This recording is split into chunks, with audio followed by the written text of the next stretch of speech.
Hello everyone, I promised I'd be back with a midweek mini sharing ideas for using the Bokeh or Bokeh backgrounds that we created on Sunday.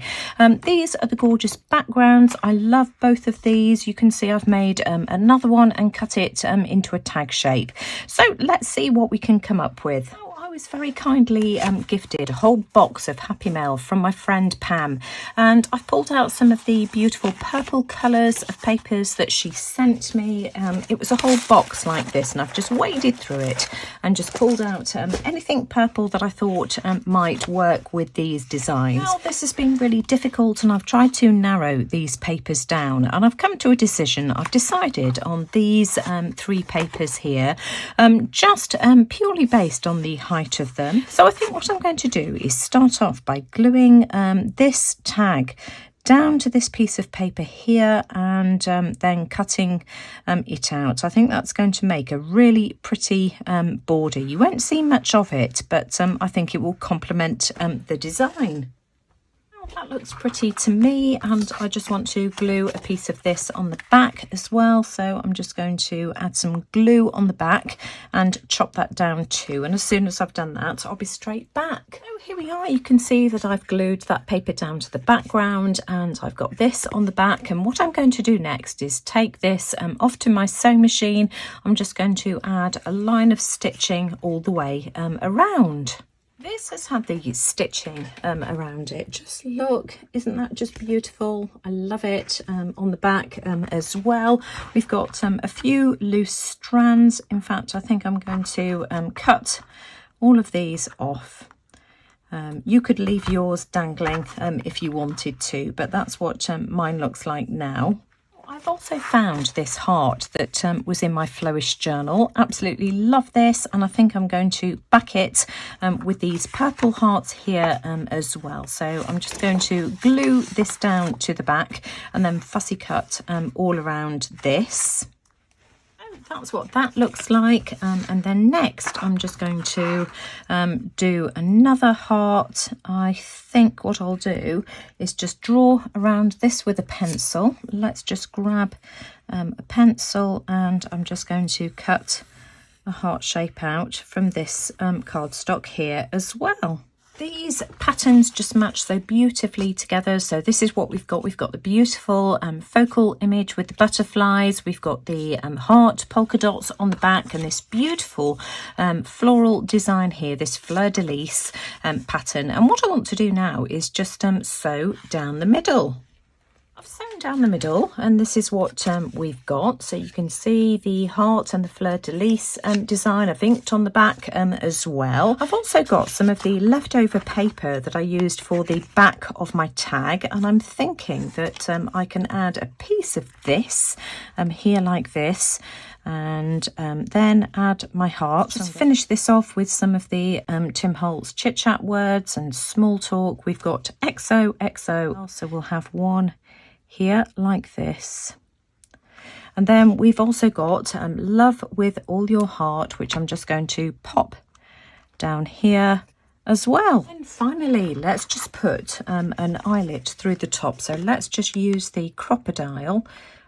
Let's try and centralize this. We'll have it here, and then I've got a purple eyelet, which I'm just going to pop through here. A pretty purple eyelet. It came from a set that I had from Amazon a long time ago, and it comes with the setting tool as well, so you don't actually need a crocodile with this set.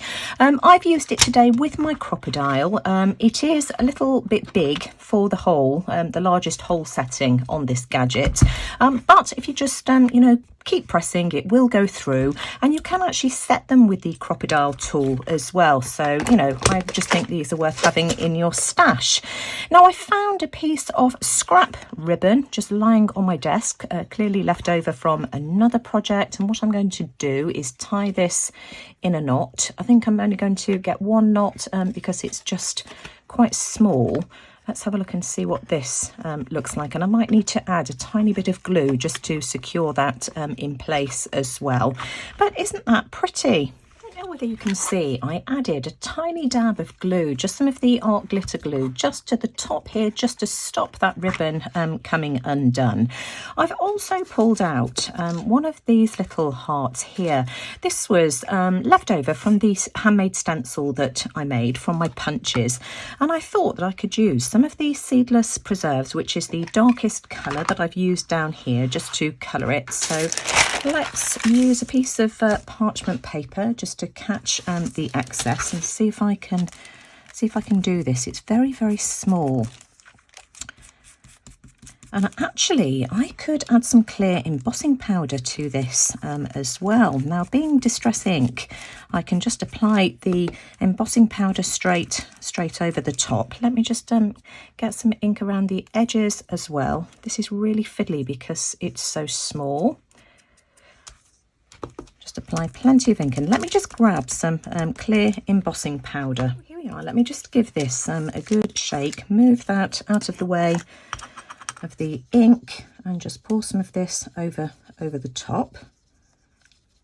And then I'm just going to heat set this with my heat tool. Let me just grab my tweezers just to lift that up and shake off the excess, and I'm just going to heat set this.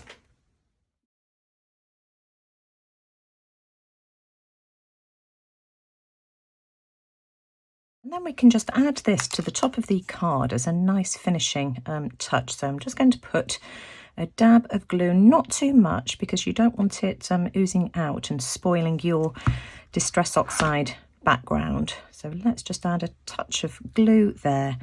And I think I'm going to have this here. And I just think having it with the clear embossing powder just adds another dimension, another texture to the card. I hope you've enjoyed this video today, and it's given you some ideas as to how to use these beautiful bokeh or bokeh backgrounds. You'll find the link to the video showing how I made the background in the description box below. I will be back in a day or two as well, sharing more inspiration, so stay tuned, and don't forget to hit the subscribe button as well so that you get notifications of all of my future videos. But if you've enjoyed this video today, as always, I'd really appreciate a thumbs up. Do let me know what you think in the comments below. But most importantly, thanks for watching. Take care, everyone, and I'll see you all again soon. Bye for now.